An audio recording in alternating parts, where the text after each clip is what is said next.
በእግዚአብሔር ዙፋን ፊት የሚቆም የከሳሹን ድምፅ ዝም የሚያሰኝ የሰይጣናትንም ክስ መዝገብ የሚዘጋ አንድ ታላቅ የብርሃን አለቃ አለ። እርሱ በሰማይ የተከፈተውን ጦርነት የሚዋጋ ለሰው ልጆች ጥበቃ የተመደበ ሰማያዊ ዘብ ነው። ተልእኮው ማሳደድ ብቻ አይደለም፣ የወደቁትን ማንሳትም ጭምር እንጂ። ተስፋ ለቆረጡት የተስፋን በር የሚከፍት፣ በኃጢአት ለደከሙት የንስሐን ጥበብ የሚያስተምር፣ ከእግዚአብሔር የራቁትን ወደ አባታቸው ቤት የሚመልስ የምህረት መምህር ነው። ክብሩ ከዚህም ያልፋል። የሰማይና የምድር ንግሥት ገና በ3 ዓመቷ በቤተ መቅደስ ሳለች ሰማያዊ መናን የመገበ፣ በክንፎቹ ጋርዶ ከምድር ከፍ ያደረጋት ልዩ ሞግዚቷ እርሱ ነው። ይህንን ታላቅ ክብር የተቀበለ ሌላ መልአክ በታሪክ አልተመዘገበም። በአዲስ ኪዳን ብቻ ሳይሆን በብሉይም የቅዱሳን ጠባቂ ነበር። የእግዚአብሔር ነቢይ በጠላት ሰራዊት ሲከበብ ሰማያዊውን ባለ እሳት ሰረገላ ሰራዊት ገልጦ የነቢዩን ልብ በሰላም የሞላ፣ የጠላትንም ዓይን አሳውሮ ድልን ያጎናጸፈ የጦር አለቃ ነው። ውድ ተመልካቾች፣ ዛሬ በሰማይ ስለኛ ስለሚቆመው ጠበቃ፣ በምድርም ለወደቁት ተስፋ ስለሚሆነው መምህር፣ የድንግል ማርያም ልዩ አገልጋይና የነቢያት ጠባቂ ስለሆነው ስለዚህ ታላቅ ሊቀ መላእክት ነግራችኋለሁ። እናንተ ጥቂት ደቂቃዎችን ብቻ ስጡኝ እንጂ ብዙ ያልሰማችኋቸውን ታሪኮች ትሰማላችሁ። ይህ የሊቀ መላእክት የቅዱስ ፋኑኤል ሙሉ ታሪክ ነው። በሰማያት ካለው ከልዑል እግዚአብሔር የክብር ዙፋን ፊት ልዩ ክብርና ሥልጣን ተሰጥቷቸው የሚቆሙ 7 ታላላቅ ሊቃነ መላእክት አሉ። እነዚህ ቅዱሳን መላእክት በፍጥረታት ሁሉ ላይ የሚተላለፈውን መለኮታዊ ትእዛዝ በቀጥታ ከንጉሡ ከአምላካቸው የሚቀበሉ የሰማያዊው መንግሥት ሹሞች ናቸው። ከእነዚህ የብርሃን አለቆች መካከል ዛሬ ታሪኩን የምንመረምረው ታላቁ ሊቀ መላእክት ቅዱስ ፋኑኤል አንዱ ነው። የቅዱስ ፋኑኤል ማንነትና የአገልግሎቱ ክብደት በስሙ ትርጓሜ ውስጥ ተጽፎ ይገኛል። ፋኑኤል ማለት ገጸ እግዚአብሔር ወይም የእግዚአብሔር ፊት ማለት ነው። ይህ ስያሜ እንዲሁ የተሰጠው መጠሪያው ብቻ አይደለም፣ የመልአኩን ልዩ ተልእኮና ከመለኮታዊው ምንጭ ጋር ያለውን ቅርበት የሚገልጥ ስም ነው እንጂ። የእግዚአብሔርን ፊት መሆን ማለት የእግዚአብሔርን የጽድቅ ፍርድ፣ የማይታገሰውን የኃጢአት ጥላቻና በሌላ በኩል ደግሞ ለተበደሉት ፍጥረታቱ ያለውን ጥልቅ ምሕረትና ከለላ ይዞ መንቀሳቀሱን ያመለክታል። እርሱ የእግዚአብሔር ፍቅርና ጥበቃ የሚገለጥበት ሰማያዊ መሣሪያ ነው። ይህ ታላቅ ተልእኮ በተለይ በቤተ ክርስቲያናችን ጽሑፎች ውስጥ ግልጽ በሆነ መንገድ ተቀምጧል። ታሪኩና ተጋድሎ የተጻፈበት ድርሳነ ፋኑኤል ዋነኛ መጠሪያውንና የሥራ ድርሻውን ሲገልጽ ሰዳዴ ሰይጣናት ወመድፍነ አጋንንት በማለት ይጠራዋል። ይህ ስያሜ የቅዱስ ፋኑኤልን የማያቋርጥ መንፈሳዊ ውጊያ ቁልጭ አድርጎ ያሳያል። ሰዳዴ ሰይጣናት ማለት ሰይጣናትንና ክፉ የሆኑ የጨለማ ሰራዊትን ያለማቋረጥ እያደነ የሚያሳድድ የሚያባርር ማለት ነው። ይህ የሚያሳየው ቅዱስ ፋኑኤል ክፋት እስኪመጣ ድረስ የሚጠብቅ ሳይሆን ክፋት ባለበት ቦታ ሁሉ እየተከታተለ ስሩን የሚነቅል ንቁ ተዋጊ መልአክ መሆኑን ነው። በተለይም በልዩ ልዩ በሽታዎች፣ በአእምሮ ጭንቀት፣ በተስፋ መቁረጥና በቤተሰብ መበታተን ውስጥ ያሉ ምዕመናንን ከእምነታቸው ለማሰናከል የሚሯሯጡ አጋንንትን እያሳደደ ወደ ጥልቁ የሚወረውራቸው እርሱ ነው። መድፍነ አጋንንት የሚለው መጠሪያው ደግሞ የአጋንንትን አፍ የሚዘጋ የሚከድን፣ ኃይላቸውን ሽባ የሚያደርግ ማለት ነው። ይህም ከማሳደድ ባለፈ የከሳሾችን የክስ አንደበት የመዝጋት ሥልጣን እንዳለው ያመለክታል። ሊቁ አባ ጊዮርጊስ ዘጋስጫ በተአምኖ ቅዱሳን መጽሐፉ ላይ ይህንን ኃይሉን ሲመሰክርለት የሕማም ጠላት ለሆነና የመፈወስ ሥልጣን ላለው ለመልአኩ ለፋኑኤል ሰላምታ ይገባል በማለት ገልጾታል።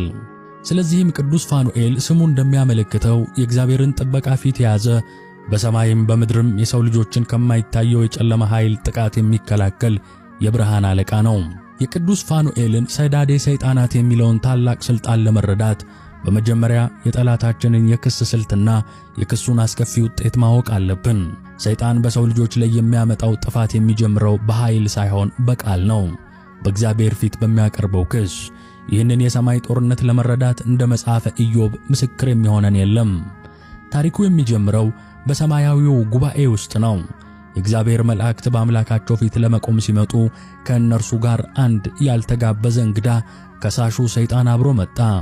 መጽሐፍ ቅዱስ እንደሚለው እግዚአብሔር ሰይጣንን ከወዴት መጣህ ብሎ ሲጠይቅ እርሱም ምድርን ስዞርና በውስጧም ስመላለስ ነበር ሲል መለሰ። ይህ የሰይጣን ተፈጥሮ ነው፣ ያለ ዕረፍት የሰውን ድካምና ስህተት እየፈለገ የሚዞር ከሳሽ። በዚህ ጊዜ እግዚአብሔር የፍጥረቱን መልካምነት ሊያሳየው ወዶ ስለ ጻድቁ ባሪያው ኢዮብ እንዲህ ሲል መሰከረለት።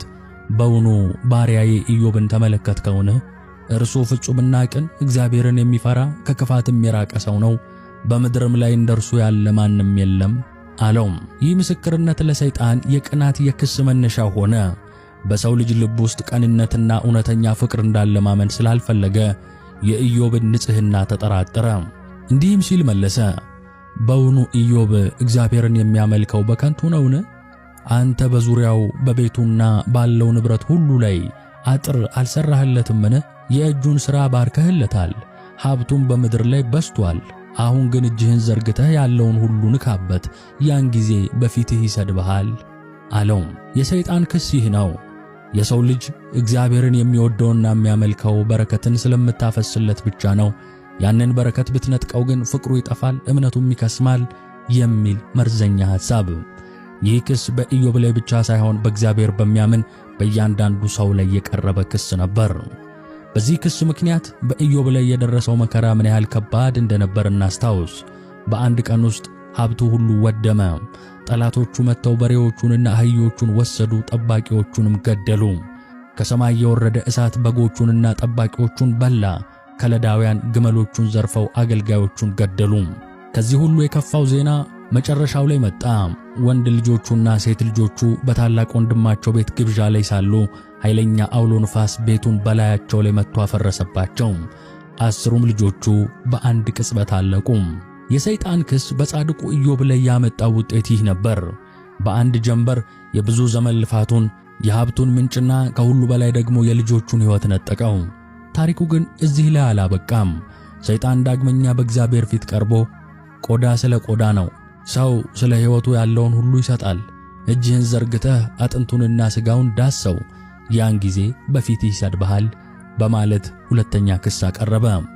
በዚህ ምክንያት ኢዮብ ከእግር ጥፍሩ እስከ አናቱ ፀጉር ድረስ በሚያሳክክ ክፉ ቁስል ተመታ። ክብሩ ተገፎ በጓደኞቹ ተወግዞ በአመድ ላይ ተቀምጦ በሸክላ ስብርባሪ ሰውነቱን ይፍቅ ጀመር። እንግዲህ ጥያቄው ይህ ነው። ኃጢአት የሌለበት ጻድቁ ሰው በሰይጣን ክስ ምክንያት ይህን ያህል መከራ ከደረሰበት እኛ በድካምና በበደል የምንወድቀው ዕጣ ፈንታችን ምን ሊሆን ነው?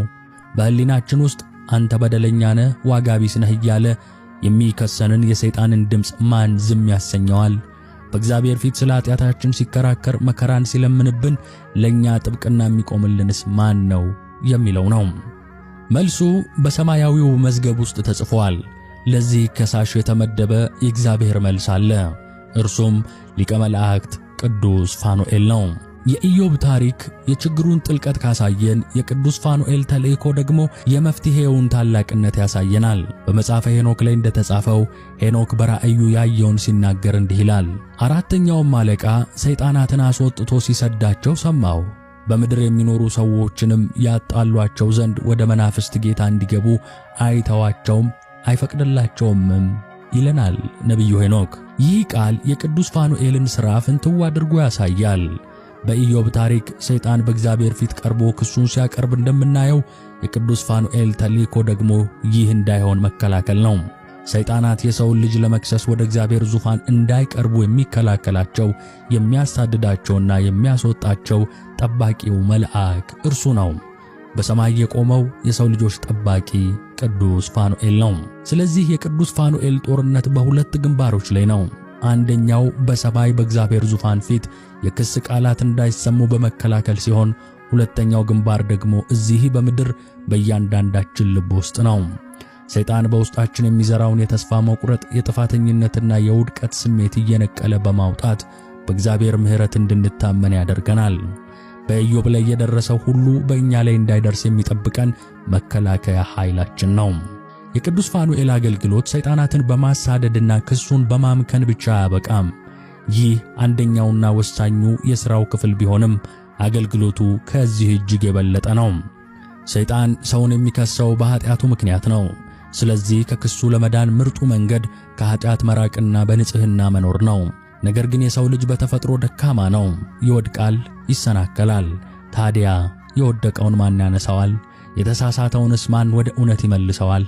እዚህ ላይ ነው የቅዱስ ፋኑኤል ሁለተኛውና እጅግ አስደናቂው ተልእኮ የሚገለጠው። እርሱ የጦርነት መልአክ ብቻ ሳይሆን የምህረትና የተስፋ መልአክም ነው። ሰይጣን ሰውን ከከሰሰ በኋላ ተስፋ አስቆርጦ በጥፋት መንገድ እንዲቀጥል ሲገፋፋው፣ ቅዱስ ፋኑኤል ደግሞ የወደቀውን ሰው እጅ ይዞ በማንሳት ወደ እግዚአብሔር የመመለሻውን መንገድ ያሳየዋል። እርሱ የንስሐ መልአክ ነውና። ይህንን ታላቅ ሥልጣኑን የገለጸልን ጥንታዊው አባት የአዳም ሰባተኛ ትውልድ የሆነው ሄኖክ ነው። ሄኖክ በራእዩ ስለ ሰባቱ ሊቃነ መላእክት ተልእኮ ሲመለከት ስለ አራተኛው መልአክ እንዲህ ሲል ጽፏል። አራተኛውም የዘላለም ሕይወትን ለሚወርሱ ሰዎች ተስፋ በንስሐ ላይ የተሾመ ፋኑኤል ነው ይለናል። ይህንን አስደናቂ አረፍተ ነገር እስቲ ለአፍታ እናስተውለው። በንስሐ ላይ የተሾመ። ንስሐ ማለት ወደ እግዚአብሔር መመለስ ማለት ነው። ስህተትን አምኖ ይቅርታን በመጠየቅ አዲስ ሕይወትን መጀመር። ይህ የድህነት በር የሆነው ንስሐ የራሱ ጠባቂና መሪ ተሰጥቶታል። ያም መሪና ጠባቂ ቅዱስ ፋኑኤል ነው። ንስሐ የሚገቡ ሰዎች ብቻቸውን አይደሉም። በጉዟቸው የሚረዳቸው፣ የሚያበረታታቸውና ወደ ፍጻሜው የሚያደርሳቸው ሰማያዊ ኃይል ከጎናቸው አለ። ተልእኮው የዘላለም ሕይወትን ለሚወርሱ ሰዎች ተስፋ በሆን ነው። ሰይጣን የሚሰጠን ተስፋ መቁረጥን ሲሆን ኃጢአትህ ከባድ ነው፣ እግዚአብሔር ይቅር አይልህም፣ አብቅቶልሃል እያለ በጆሮአችን ያንሾካሹካል። ቅዱስ ፋኑኤል ግን በተቃራኒው የእግዚአብሔርን የምህረት ድምፅ ያሰማናል። ምንም ያህል ብትወድቅ፣ ምንም ያህል ብትርቅ የእግዚአብሔር የምህረት እጅ ክፍት ነው፣ ተመለስ፣ ንስሐ ግባ፣ አዲስ ሕይወትን ይሰጥሃል የሚል የተስፋ ድምፅ ነው። እርሱ የሰይጣንን የውሸት ክስ በእግዚአብሔር የእውነት ምህረት የሚሽር መልአክ ነው። ይህንን የንስሐ አገልግሎት ከሄኖክ ቀጥሎ በሰፊው ያስረዳን ሄርማ የሚባለው የጥንት ነቢይ ነው። ሄርማ በጻፈው መጽሐፉ የሄርማ እረኛ በተሰኘው ላይ በቀጥታ ከቅዱስ ፋኑኤል ጋር ያደረገውን ውይይት መዝግቦልናል። መልአኩ ራሱ ማንነቱን ሲገልጽለት እንዲህ አለው። እኔ የንስሐ መልአክ ሆኜ ተሾምኩ። ንስሐ ለሚገቡትም ሁሉ ጥበብን እሰጣቸዋለሁ። እንግዲህ ንስሐ መግባት ዝም ብሎ ስሜታዊ ውሳኔ ሳይሆን ጥበብን የሚጠይቅ መንፈሳዊ ጉዞ ነው። ቅዱስ ፋኑኤል የሚሰጠን ጥበብም ይኸው ነው። ሄርማ መልአኩ የገለጸለትን ሲያብራራ እንዲህ ይላል። የንስሐ ጥበብ ታላቅ ነው፣ ምክንያቱም ሰው በእግዚአብሔር ፊት የሠራውን በደልና ክፉ ሥራ እንዲያውቅ ያደርገዋልና ይለናል ሄርማ። የንስሐ የመጀመሪያው እርምጃ ይህ ነው፣ ራስን መመርመር። በሕይወታችን ውስጥ ከእግዚአብሔር ያራቁንን ስህተቶች፣ በደሎችንና ክፉ ሥራዎችን በሐቀኝነት ማየት። ይህንን ብርሃን በልቦናችን የሚያበራው ቅዱስ ፋኑኤል ነው።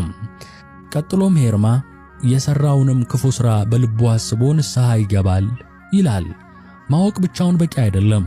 ባወቁት ነገር ማዘንና መጸጸት ያስፈልጋል። ያ የልብ ስብራት፣ ያ ቅን ጸጸት የመንፈስ ቅዱስ ሥራ ሲሆን ይህንን ሐሳብ በውስጣችን የሚያነሳሳው ደግሞ የንስሐው መልአክ ነው። ሦስተኛውንም እርምጃ ሲያብራራ ከእንግዲህ ክፉን ከመሥራት ይቆጠባል፣ በጎ ሥራን ደግሞ ይፈጽማል ይላል። እውነተኛ ንስሐ በጸጸት ብቻ አያበቃም፣ የሕይወት ለውጥን ይጠይቃል።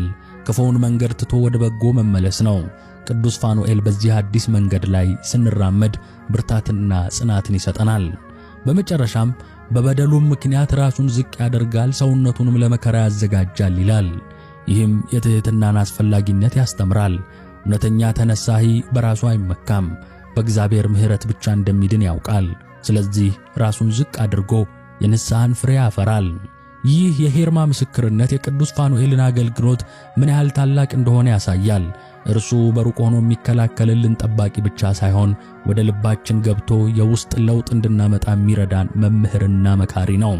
የኃጢአትን ቁስል የሚያሳየን፣ የንስሐን መድኃኒት የሚሰጠን፣ በፈውስ መንገድ ላይ የሚመራን ሰማያዊ ሐኪም ነው። ስለዚህ አንድ ሰው በኃጢአት ሲወድቅና ልቡ በተስፋ መቁረጥ ሲሞላ ሁለት ድምጾች ይጠሩታል። አንደኛው የሰይጣን ድምፅ ነው፣ አለቀልህ፣ ምንም ተስፋ የለህም የሚለው። ሁለተኛው ግን በቅዱስ ፋኑኤል በኩል የሚመጣው የእግዚአብሔር ድምፅ ነው፣ ልጄ ሆይ ተመለስ፣ የምሕረቴ ደጅ ላንተ ክፍት ነው የሚለው ነው። ምርጫው የኛ ነው። ቅዱስ ፋኑኤል ሰይጣንን የሚያሳድድ ብርቱ መልአክ፣ ለተነሳሂዎችም የተስፋ ድምፅ እንደሆነ ተመልክተናል። ነገር ግን በረጅም የአገልግሎት ዘመኑ ከፈጸማቸው ተግባራት ሁሉ